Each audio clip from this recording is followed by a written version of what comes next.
Hello TGT PGT lovers, कैसे हैं आप सभी। उम्मीद करती हूँ अच्छे होंगे और अच्छे से ख्याल रख रहे होंगे अपना। तो चलिए फिर देख लेते हैं। आज भी ना आपके लिए मैं लेकर आई हूँ मोस्ट इंपोर्टेंट सेशन, जो कि हमारा टीजीटी और पीजीटी से रिलेटेड है, जो कि आप सभी के लिए अभी एग्ज़ाम आपका बहुत बहुत पास है। तो इसलिए मैंने सोचा क्यों ना आप सभी को बेहतरीन से बेहतरीन तैयारी कराई जाए, ताकि आपके वो क्वेश्चंस आपके सामने यहाँ पर देखने को मिलेंगे जो मोस्ट इंपॉर्टेंट है और जिनका आने का बिल्कुल चांस है। ठीक है, तो उन क्वेश्चन को ही मैं यहाँ पर लेकर आई हूँ। तो पहला क्वेश्चन हमारे सामने स्क्रीन पर है, और जो भी आज हमारे साथ नए जुड़ रहे हैं वो चैनल को सब्सक्राइब जरूर कर लेंगे, ताकि नोटिफिकेशन उनके पास समय से पहुँच पाए। तो चलिए फिर देख लेते हैं पहला question. Charles Dickens was the first editor of a news paper which started in 1846। ठीक है, आपको बताना है यहाँ पे कि चार्ल्स डिकन्स जो थे, जो कि उनके first editor of newspaper which started in, यानी कि जो स्टार्ट किया गया था 1846 में, विच वाज इट, और वो कौन सा किया गया था। ठीक है, यानी कि कौन सा उनका जो फर्स्ट एडिटर था, जो न्यूज़पेपर था जिसमें उनका वर्क आपके सामने यहाँ पर देखने को मिलता है। तो द मॉर्निंग क्रॉनिकल था, या फिर आपका डेली न्यूज़ में था, या मॉर्निंग पोस्ट में आपको देखने को मिलता है, या डेली क्रॉनिकल। ठीक है, यानी कि क्रॉनिकल आपको देखने को मिलता है। तो किसमें आपको उनका वर्क आपको यहाँ पे देखने को मिलता है, उनका फर्स्ट एडिटर जो था newspaper of a newspaper which started in 1846 में उन्होंने स्टार्ट किया था। तो वो कौन सा उनका यहाँ पर एडिटर है, फर्स्ट एडिटर। तो बताइए ज़रा, यहाँ पर हमारे सामने यहाँ पे कुछ ऑप्शन है, और यहाँ अगर मैं बात करूँ जो आंसर हो जाएगा हमारा, वो हो जाएगा डेली न्यूज़। तो डेली न्यूज़ उनका फर्स्ट क्या था, एडिटर आपका यहाँ पे देखने को मिलता है, जो कि न्यूज़पेपर का था। तो ये आपको चार्ल्स डिकन्स के बारे में इंफॉर्मेशन है। इसकी अकॉर्डिंग अगर हम यहाँ पर कुछ बात करें यहाँ पे कि द डेली, जो कि आपका न्यूज़ था, was a national daily newspaper था। ठीक है, और द यानी कि यूनाइटेड किंगडम में आपको देखने को मिलता है द न्यूज़ वाज फाउंडेड, इसको किया गया था 1846 में आपको देखने को मिलता है, चार्ल्स डिकन्स के द्वारा किया गया था इसको। He was the first editor of the newspaper, ये इनका फर्स्ट एडिटर न्यूज़पेपर था। तो ये आपको ध्यान रखना है। चलिए भाई आगे बढ़ जाते हैं। नेक्स्ट क्वेश्चन हमारे सामने है कि who called Dickens the greatest of superficial novelist. आपको बताना है कि किसने इनको सुपरफिशियल नॉवेलिस्ट कहा है। तो ये आपको यहाँ पे बताना है, वर्जीनिया वुल्फ ने कहा है, या एंटोन यानी कि चेकोव ने कहा है, या फिर विलियम वर्ड्सवर्थ ने, या फिर हेनरी जेम्स ने कहा है। तो किसने इनको ग्रेटेस्ट ऑफ सुपरफिशियल नॉवेलिस्ट कहा है, तो ये आपको यहाँ पर बताना है। तो कौन है वो हो जाएंगे आपके, यानी कि हेनरी जेम्स की बात करें तो इन्होंने इनको क्या कहा था, यानी कि ग्रेटेस्ट ऑफ सुपरफिशियल नॉवेलिस्ट इन्होंने इनको कहा है। ठीक है, तो अगर हम बात करें यहाँ पे किसके लिए यहाँ पे कहा गया है, कि अगर हम बात करें जो कि आपके जेम्स यानी कि हेनरी जेम्स थे, the greatest of superficial novelist इनको कहा गया है। और Dickens first non work of historical fiction के लिए जाने जाते हैं, अ टेल ऑफ टू सिटीज। ठीक है, इन रेगुलरली यानी कि अगर हम बात करें यहाँ पे क्रिटिसाइज इसको किया गया है as the best selling novel of all time. इनका जो बेस्ट अगर हम बात करें सेलिंग नॉवल जो रहा है, अ टेल ऑफ टू सिटीज़ में आपको देखने को मिलता है। ठीक है, जो कि रेगुलर सिटीज़ में हमें देखने को मिलता है, और ये क्या रहा है इनका, यानी कि बेस्ट सेलिंग नॉवल के रूप में इसको जाना जाता है। इसी के लिए उन्होंने क्या कहा है, हेनरी जेम्स ने इनको क्या कहा है, ग्रेटेस्ट ऑफ सुपरफिशियल नॉवेलिस्ट इनको कहा है। तो ये कुछ इन्फॉर्मेशन थी जो आपको पता होनी चाहिए। नेक्स्ट क्वेश्चन हमारे सामने है कि what is the unique quality of Dickens humour. आपको बताना है यहाँ पे कि अगर आपको यहाँ पर पूछा जाए कि इनकी जो यूनिक क्वालिटी थी डिकन्स के ह्यूमर की, वो क्या थी, आपको वो बताना है यहाँ पे। तो it balance humour with satire करना, it balance humour with romantic narration देना, या it balance humour with pathos के बारे में देना, यानी कि पैथोस भी इनको ये लेके आते हैं इसमें। पैथोस इनका जो आपका डिकन्स का रहा है, जो कि इनकी यूनिक क्वालिटी को दर्शाता है। तो यही डेफिनेटली हमारा आंसर भी रह जाएगा, क्योंकि वो अपने वर्क में क्या लेके आते हैं, ह्यूमर के साथ साथ पैथोस भी वो लेकर आते हैं। ठीक है। तो ये इनकी यूनिक अगर हम बात करें क्वालिटी रही है चार्ल्स डिकन्स की, जो कि अगर इट बैलेंस यानी कि humour with pathos, Dickens humour rise करते हैं, जो कि अगर हम बात करें यहाँ पे सुपरफिशियल अफेयर इसमें आपको देखने को मिलता है इनके, जो कि अप्रोक्सीमेटली टू पैथोस में हमें देखने को, यानी कि पैथोस इनके वर्ग में हमें देखने को मिल जाता है। तो इसी के लिए जाने भी जाते हैं यूनिक क्वालिटी ऑफ डिकन्स की, जो कि ह्यूमर के लिए है, वो क्या है, पैथोस ये लेकर आते हैं ह्यूमर के साथ। ठीक है, चलिए भाई नेक्स्ट क्वेश्चन की बात करें। Charles Dickens is a novelist of the, आपको बताना है कि जो चार्ल्स डिकन्स थे वो नॉवेलिस्ट थे, तो कौन से इरा के वो नॉवेलिस्ट जाने जाते हैं, एलिजाबेथन एज के, अगस्टन एज के, जोकोबियन यानी कि जोकोबियन एज के आपको देखने को मिलते हैं। जोकोबियन एज में तो हमारे कौन आते हैं, विलियम शेक्सपियर आते हैं। और ये किससे रिलेटेड है आपके यहाँ पर अगर हम बात करें विक्टोरियन एज से संबंधित ये आपको देखने को मिलते हैं। क्योंकि अगर मैं इनकी अगर बात करूँ कि डेट ऑफ बर्थ की, तो 1812 में इनका जन्म होता है और 1870 तक ये रहते हैं। तो डेफिनेटली उस समय जो वर्क यानी कि जो समय चल रहा था, ईयर यानी कि एज चल रही थी, इरा था जो उस टाइम पे, तो वो विक्टोरियन एज आपको देखने को मिलता है। तो डेफिनेटली विक्टोरियन एज के ये नॉवेलिस्ट रहे हैं, तो ये हमें आंसर यहाँ पे मिल जाएगा। ठीक है भाई, तो आगे बढ़ जाते हैं। तो नेक्स्ट क्वेश्चन हमारे सामने कि अबाउट हुम did Arnold right in his poem, अपनी पोयम यानी कि जो मेमोरियल वर्सेस हैं उनमें वो ये जो पोयम है ये कहते हैं कि ही लेड अस वी यानी कि as we lay at birth on the cold flowery, ठीक है, फ्लवरी लेप ऑफ बर्थ, यानी कि इस ये जो लाइन यहाँ पे देखने को मिलती है तो ये किसके लिए वो कहते हैं। ठीक है, विलियम वर्ड्सवर्थ के लिए कह रहे हैं, या विलियम शेक्सपियर के लिए कह रहे हैं, या टेनिसन के लिए कह रहे हैं, या फिर वो जॉन किट्स के लिए कह रहे हैं। तो किसके लिए वो इस लाइन को यहाँ पर दोहराते हैं, यानी कि किसके लिए उन्होंने ये मेमोरियल वर्सेस में ये लाइन यहाँ पर कही है। तो डेफिनेटली जो हमारे हो जाएंगे जिसके बारे में उन्होंने कहा है वो हो जाएंगे विलियम वर्ड्सवर्थ। तो विलियम वर्ड्सवर्थ के बारे में ही वो यहाँ पर कहते हुए हमें दिखाई देते हैं, क्योंकि इन दिस पोएम अगर मैं बात करूँ समरी में जो कि फोकस इन्होंने किया है, ये क्या है, एक इलेजी है जो कि मेमोरियल वर्सेस के नाम से जानी जाती है। और अगर हम बात करें कि अर्नोल्ड क्या करते हैं, रोमांटिक एज के जो कि आपके विलियम वर्ड्सवर्थ हैं, ठीक है, तो उनके मतलब उनके बारे में बात करते हुए कहते हैं यहाँ पर उनके बारे में ही इन्होंने डिस्कस करने की कोशिश की है। ठीक है भाई, चलिए भाई आगे बढ़ जाते हैं। नेक्स्ट क्वेश्चन में है कि the reference of faithful shepherd appears in which of the following poems, आपको बताना है इनमें से जो ये पोएम्स दी गई है जो कि इनकी फेथफुल शेफर्ड, ये जो रेफरेंस है आपका, ये कौन सी पोएम का रेफरेंस इनका देखने को आपको मिल जाता है। ठीक है, तो आपको बताना है क्रॉसिंग द बार हो गया, या डावर बीच हो गया, या रैग्बी चैपल हो गया, या फिर इनमें से कोई नहीं है। तो कौन सा हो जाएगा जो कि फेथफुल शेफर्ड जिनको कहा है, मतलब जिस पोएम में ये कह रहे हैं, तो वो कौन है, आपकी रैग्बी चैपल के बारे में ये इस बात को यहाँ पे कहते हुए नजर आते हैं। ठीक है, और रैग्बी चैपल की अगर हम बात करें तो ये जो पोएम है ये इन्होंने किसके लिए लिखी है, अपने फादर के बारे में लिखी है, मतलब अपने फादर के याद में इन्होंने लिखी है। ठीक है, तो ये किसको यहाँ पे रेफरेंस दिया गया है, फेथफुल शेफर्ड, जो कि रैग्बी चैपल में आपको देखने को मिल जाता है। आगे बढ़ जाते हैं। नेक्स्ट क्वेश्चन हमारे सामने कि what is the name of Greek tragedy written by Matthew Arnold, आपको बताना है कि मैथ्यू अर्नोल्ड के द्वारा जो यानी कि जो ग्रीक ट्रेजेडी लिखी गई है, तो वो आपको बताना है कि उसका नेम क्या है। ठीक है, माइस यानी कि माइसरिनस है, या फिर मेरोप आपको देखने को मिलती हैं, या थ्रिसिस है, या सौरभ एंड रुस्तम आपको देखने को मिलता है। तो कौन सा यहाँ पे ग्रीक ट्रेजेडी के नाम से जानी जाती है, तो वो हो जाएगा आपका जो आंसर है यहाँ पे मिरोप। ठीक है, कौन सी जानी जाती है, मिरोप, जो कि मैथ्यू अर्नोल्ड की अगर हम बात करें, ये इन्होंने पब्लिश कराई थी 1858 में इन्होंने पब्लिक कराई थी, और ये ग्रीक ट्रेजेडी के नाम से जानी जाती है, जो कि मैथ्यू अर्नोल्ड ने क्या किया है, इसको लिखा है। ठीक है, कब पब्लिश हुई थी, ये 1858 में आपको देखने को मिल जाती है। ठीक है भाई, तो ये कुछ इन्फॉर्मेशन आपको याद रखनी है।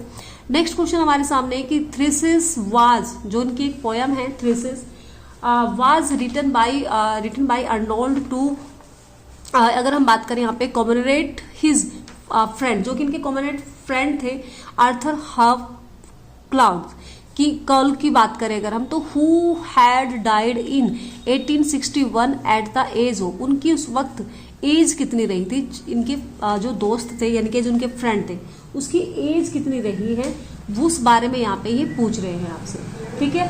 तो क्या है यहाँ पे 43, 42, 44 या फिर 40 रही है। तो डेफिनेटली जो इनकी एज रही है वो कितनी रही थी उस वक्त, वो कितनी एज के थे, 42 एज के वो थे उस वक्त, ठीक है। और ये कब की बात है, अगर हम बात करें यहाँ पर, जो कि वो यानी कि अगर हम बात करें जो उनकी डेथ हो गई थी वो 1861 में इनकी डेथ हो गई थी, ठीक है। उस वक्त वो कितनी एज के थे, वो 42 एज के थे। और चलिए भाई नेक्स्ट क्वेश्चन हमारे सामने है।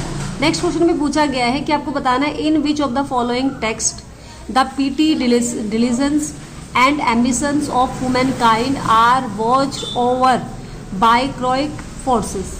आपको बताना है कि कौन सी यहाँ पे, अगर हम बात करें यहाँ पे जो टेक्स्ट आपको दिया गया है, ये जो पीटी यानी कि डिलीजेंस आपको देखने को मिलता है एंड एम्बिशन देखने को मिलता है, ठीक है, ऑफ वुमेन काइंड का, तो ये कहाँ आपको देखने को मिलता है, किस वर्क में आपको देखने को वहाँ पर मिल रहा है, जो कि बाय यहाँ पे क्रोइक फोर्स आपको देखने को मिलता है।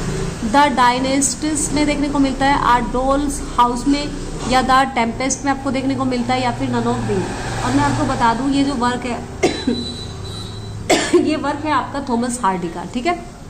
आंसर मैं बता देती हूँ, आंसर हो जाएगा हमारा यहाँ पर, अगर हम बात करें द डायनेस्टिस, ठीक है, तो इसमें आपको देखने को मिल जाएगा। और अगर हम बात करें कि ये जो इसमें टेक्स्ट दिया गया है थॉमस हार्डी ने, ये हिमसेल्फ डिस्क्राइब करते हैं, अपने आप में डिस्क्राइब करते हैं in this work as an epic drama, जो कि एक इपिक ड्रामा के बारे में हमें देखने को मिलता है। इपिक ड्रामा के रूप में इसको जाना जाता है, द 19 एक्ट्स। और इसमें कितने एक्ट्स दिए गए हैं, इसमें 19 एक्ट्स दिए गए हैं। और अगर हम बात करें 130 सीन इसमें आपको देखने को मिलता है। तो इतना मतलब इन्होंने जो वर्क लिखा है इसके बारे में कुछ इन्फॉर्मेशन आप याद रखिएगा, ठीक है। हिमसेल्फ इसको अपने आप डिस्क्राइब करते हैं एन इपिक ड्रामा के रूप में। और इसमें 19 एक्ट आपको देखने को मिलते हैं, 19 यानी कि 19 एक्ट आपको देखने को मिलते हैं। 130 इसमें आपको सीन देखने को मिलते हैं, 30 सीन्स आपको देखने को मिल 130 सीन्स आपको देखने को मिल जाते हैं इस वाले वर्क में, जो कि थॉमस हार्डी का ये वर्क रहा है। ये इंपॉर्टेंट लगा मुझे, इसलिए मैंने इसको ले लिया है। और अगर मैं बताऊं तो ये भाई आया हुआ भी है आपका यूपी पीजीटी में 2016 में ये क्वेश्चन आपका आया हुआ है, तो इसलिए इसको ध्यान से आप देख लीजिएगा, ठीक है भाई। चलिए आगे बढ़ जाते हैं। सॉरी भाई, नेक्स्ट क्वेश्चन हमारे सामने है कि the famous characters Grace Melbury and Giles Winterborne appear in Hardy's novel. Thomas Hardy के कौन से नॉवल में आपको ये फेमस कैरेक्टर देखने को मिल जाता है? तो the return of the native, the woodlanders, या फिर जो द ऑब्स्योर्स आपको देखने को मिलता है, या फिर अंडर द ग्रीनवुड ट्री में आपको देखने को मिल जाता है। तो कौन से यहाँ पर नॉवल में आपको ये कैरेक्टर देखने को मिल जाता है थॉमस हार्डी के, ठीक है। तो किस में हमें देखने को मिल जाता है? आंसर हो जाएगा हमारा द वुड लैंडर्स में आपको देखने को मिल जाता है, ठीक है। तो द वुड्स लैंडर्स में आपको देखने को मिलता है the famous character Grace Melbury and Giles Winterborne, ठीक है। तो ये आपके थॉमस हार्डी के नॉवल में आपको देखने को मिलता है। और अगर हम बात करें ये जो नॉवल था इनका, ये नॉवल कब पब्लिश हुआ था? ये पब्लिश हुआ था 1887 में आपको पब्लिश होता हुआ दिखाई देता है। और ये अगर हम बात करें it is a one of his series of Wessex novel का ये आपका यहाँ पे सीरीज रहा है, ठीक है। वैक्सिस नॉवेल्स में ही आपको पता है वहाँ पे वो उसी में उसको क्या किया करते थे, यानी कि वहाँ पे उसको दिखाया जाता था, यानी कि उस तरह का वो थॉमस हार्डी का, यानी कि जैसे प्रेमचंद मुंशी प्रेमचंद है मालगुड़ी वगैरह दिखाते हैं, एरिया दिखाते हैं, तो ये क्या दिखाते थे वहाँ पे वैक्सिस मतलब इनके वैक्सिस नॉवल के रूप में जाने जाते हैं, ठीक है। तो वहाँ का ये एरिया मतलब दिखाते हैं उस तरह का। तो डेफिनेटली अगर हम बात करें, और ये जो ये नॉवल था जो पब्लिश हुआ था 3 वॉल्यूम में पब्लिश हुआ था 1887 में। तो ये इस चीज़ को आपको ध्यान रखना है, द वुड लैंडर्स, ठीक है। और किस कैरेक्टर के बारे में बात की है? ग्रेस मालबरी एंड गिल्स विंटरबॉम के बारे में यहाँ पे देखने को मिल जाता है। तो डेफिनेटली ये क्वेश्चन भी रिपीटेड है, जो कि आपका आया हुआ क्वेश्चन है, इसलिए मैंने इसको भी लिया है। तो बहुत इंपॉर्टेंट क्वेश्चन है, इसको जरूर आप याद रखें। तो यहाँ पे नेक्स्ट क्वेश्चन हमारे सामने है कि which of the following work by Thomas Hardy appeared anonymously in 1871 में आपको कौन सा इनका वर्क अपेयर आपको देखने को मिल जाता है? सटायर्स ऑफ क्रिकोमेस्टेंस, या फिर अंडर द ग्रीनवुड ट्री, या डिस्परेट रेमेडीज आपको देखने को मिलता है, या फिर नन ऑफ दीज, या इनमें से कोई नहीं। तो कौन सा वर्क आपको देखने को मिलता है? तो डेफिनेटली हो जाएगा आपका डिस्परेट रेमेडीज आपको देखने को मिल जाता है, ठीक है, डिस्परेट रेमेडीज की अगर मैं बात करूं इसकी, तो यहाँ पर अगर हम बात करें जो कि ये नोवेल था आपका थॉमस हार्डी के द्वारा लिया, मतलब इसको इन्होंने, यानी कि अगर हम बात करें इसका जो first to publish, it was release anonymously by Tinsley brother in 1871 में इसको कराया जाता है publish, the poor man and the lady. इसमें आपको देखने को मिलता है the poor man and lady, जो कि अगर हम बात करें इसके नाम से ये कराया जाता है। फिर कब पहले जो कराया गया था 1867 में कराया गया था, was the first novel written by Thomas Hardy. Thomas Hardy के द्वारा इसको लिखा गया था एंड नेवर पब्लिश, और इसको कभी उन्होंने पब्लिश नहीं कराया था। लेकिन अगर हम बात करें यहाँ पे जो कि आपके इसको पब्लिश कराया गया था, यानी कि एनोनिमसली बाय यानी कि टिंसली ब्रदर ने इसको पब्लिश कराया था, यानी कि ठीक है इन कब कराया था 1871 में हमें देखने को मिल जाता है। और ये जो लिखा था ये किसने लिखा था अगर हम बात करें, ठीक है, तो थॉमस हार्डी ने इसको लिखा था, लेकिन वो उन्होंने कभी भी इसको पब्लिश नहीं कराया था, ठीक है। तो किस नाम से? The poor man and the lady 1867 में was the first novel written by, ये इनका फर्स्ट नोवेल था, पहला नोवेल था किसका? थॉमस हार्डी का, जो इन्होंने कभी पब्लिश नहीं कराया था और आपको देखने को मिलता है। तो इसे कौन कराता है? यानी कि अगर हम बात करें इसको जो रिलीज, मतलब अगर हम बात करें पब्लिश, इट वाज यानी कि रिलीज किया गया था एनोनिमसली बाय टेंस यानी कि टिंसली ब्रदर के द्वारा, ठीक है। चलिए भाई नेक्स्ट क्वेश्चन है कि there was a birth certainly we had evidence and no doubt these lines are taken from. ये जो लाइन आपको सामने यहाँ पर देखने को मिलती है, तो ये जो लाइन है आपको कहाँ से देखने को मिलती है, ठीक है, और ये किसकी लाइन है, ठीक है। तो डेफिनेटली मैं बता दूं, अगर मैं आंसर बता दूंगी तो आपको आंसर उसका पता भी चल जाएगा, ठीक है। तो मैं सीधा सीधा आपको बता देती हूँ कि ये जो वर्क है आपका, ये किसका है? आपका टी.एस. इलियट का है। तो ये आपको देखने को मिलता है कि there was a birth certainly we had evidence and no doubt, ठीक है। तो ये जो लाइन ली गई है, ये ली गई है आपकी टी.एस. इलियट की जर्नी ऑफ द मैगी से।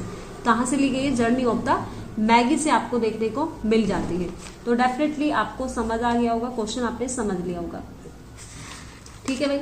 चलिए भाई आगे बढ़ जाते हैं नेक्स्ट क्वेश्चन की तरफ हम। तो नेक्स्ट क्वेश्चन हमारे सामने है, यहाँ पर नेक्स्ट क्वेश्चन है हमारे सामने ये वाला। तो हमने कहा कि टी.एस. इलियट जो कि critical Nations discussion of sensibility and objective correlated were drive from. आपको बताना है कि अगर हम बात करें कि जो टी.एस. इलियट जाने जाते हैं क्रिटिकल नेशंस के लिए, जो कि यानी कि अगर हम बात करें डिसोसिएशन ऑफ सेंसिबिलिटी के लिए एंड उसके साथ साथ ऑब्जेक्टिव कोरिलेटेड के लिए जाने जाते हैं, तो वर्ड ड्राइव फ्रॉम, ये कहाँ से मतलब ड्राइव की गई है? ये यानी कि आपको देखने को मिलती है तो इटालियन पोइट्स से ली गई है, जर्मन क्रिटिक्स से ली गई है, या फ्रेंच राइटर्स में आपको देखने को मिलता है, या फिर नन ऑफ दीज। तो डेफिनेटली जो आंसर हो जाएगा हमारा वो क्या हो जाएगा? यानी कि आपका फ्रेंच राइटर्स के से आपको देखने को मिल जाता है। तो फ्रेंच राइटर्स में आपको देखने को मिलता है, जो कि आपके फ्रेंच राइटर्स हैं जिन्होंने, मतलब अगर हम बात करें टी.एस. इलियट जो क्रिटिकल नेशंस के लिए जाने जाते हैं, तो उन्होंने इसको क्या किया था? ड्राइव किया है, ठीक है। चलिए आगे बढ़ जाते हैं। तो इनके लिए जाने जाते हैं भाई, ये बहुत ज़्यादा फेमस है इनके लिए, तो आपको ध्यान रखना है। चलिए भाई नेक्स्ट क्वेश्चन है कि which of the following work is not written by Kamala Das. आपको बताना है इनमें से कौन सा ऐसा वर्क है जो कमला दास के द्वारा नहीं लिखा गया है, ठीक है। तो कौन सा हो जाएगा भाई? अगर हम बात करें यहाँ पे तो अगर हम बात करें डेथ सेंटेनेंस आपको देखने को मिलते हैं, the old play house and other poems, summer in Calcutta and the unfinished man. तो डेफिनेटली ये सारे ही वर्क हमें देखने को मिलते हैं जो कि कमला दास के, लेकिन द अनफिनिश्ड मैन हमें देखने को नहीं मिलता है। और ये किनका है भाई? अगर मैं बात करूँ ये किनका वर्क रहा है, तो निज़्म-ए-किल का ये वर्क रहा है, इसके बारे में आपको पता होना चाहिए, ठीक है। निज़्म-ए-किल जो भी हमारे, ये भी हमारे ऑथर हैं जो कि हमारे टीजीटी पीजीटी में आते हैं, ठीक है।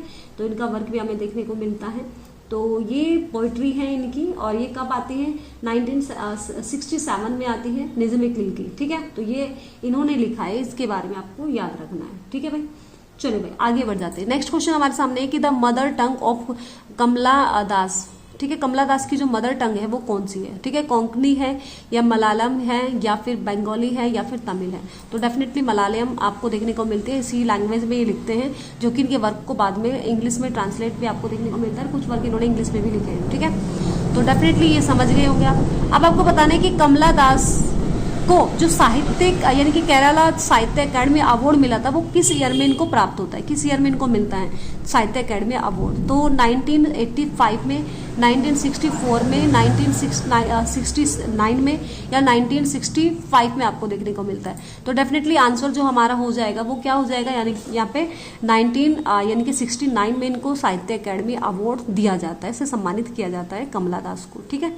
चलिए आगे आपको बताना है कि इन द नॉवल यानी कि अनटचेबल बक्काज सिस्टर, आपको बताना है अनटचेबल जो कि किसका है, किसका वर्क रहा है। अगर हम बात करें यहाँ पे जो कि हमारे प्यारे कौन थे ये, जो कि मुल्क राज आनंद की बात कर रहे हैं हम। तो मुल्क राज आनंद से ये आपका यहाँ पे क्वेश्चन लिया गया है और पूछा गया है कि इनके नॉवल में अनटचेबल में जो बक्काज की सिस्टर है, जो उसकी बहन है, उसका नाम क्या है, मोहिनी है या फिर सोहिनी या फिर सजनी है या फिर यहाँ पे यानी कि गुलाबो है। तो क्या नेम था उसका, सोहिनी। तो क्या नेम था भाई, सोहिनी हमें देखने को मिलता है in the novel untouchable by Mulk Raj Anand. Bakha sister is Sohini, ठीक है। She is his younger sister, ये इनकी छोटी बहन थी। सोहिनी इज डिस्क्राइब एज यानी कि नोबल एंड ब्यूटीफुल, जो कि बहुत ज़्यादा मतलब अगर हम बात करें ब्यूटीफुल थी, नोबल थी, और ये पेशेंस यानी कि धैर्यवान थी, एंड यानी कि रिलेशंस, ठीक है, री साइलेंट, जो कि यानी कि चुप रहती थी। She bears the world of her families यानी कि फ्रस्ट्रेशन, जो कि अपनी फैमिली की फ्रस्ट्रेशन का शिकार थी। अगर आप बात करें यहाँ पे इस तरह से आपको देखने को मिलता है, ठीक है। तो बक्का जी की जो क्या थी, सिस्टर थी। चलिए भाई आगे क्वेश्चन हमारे सामने कि who is a barley landlord in the barber trade union. आपको बताना है यहाँ पे ये भी आपका मुल्क राज आनंद का ही एक वर्क है और इसमें आपको बताना है कि कौन है जो कि यानी कि बर्ली यानी कि landlord in the barbers trade union है, यानी कि बार्बर का यूनियन है। तो कौन है वो, विजय चंद है यानी कि थानू चंद है या फिर आपका प्रेमचंद आपको देखने को मिलता है या फिर सरदार सिंह है। तो डेफिनेटली कौन हो जाएगा, विजय चंद आपको देखने को मिल जाता है। विजय चंद इज द बर्ली यानी कि लैंडलॉर्ड इन मुल्क राज आनंद यानी कि द बार्बर्स ट्रेड यूनियन, जो कि पब्लिश हुआ था। कब हुआ था पब्लिश, 1944 में आपको पब्लिश होता हुआ दिखाई देता है। तो ये कुछ इन्फॉर्मेशन भी आप याद करके रखेंगे, मैंने लिखा नहीं है लेकिन मैं आपको ऐसे ही बता रही हूँ कि कब आपको ये देखने को मिलता है, द बार्बर ट्रेड्स यूनियन आपको, जो कि 1944 में आपको देखने को मिल जाता है। नेक्स्ट क्वेश्चन हमारे सामने है जो कि निज़ाम-ए-किल का है और यहाँ से ये क्वेश्चन आपके सामने देखने को मिल जाता है। अगर मैं बात करूँ, निज़ाम-ए-किल was awarded द साहित्य अकेडमी अवार्ड, साहित्य academy award for his poetry collection के लिए इनको मिला था। वो कौन सा पोइट्री कलेक्शन है आपको ये बताना है ओनली, ठीक है।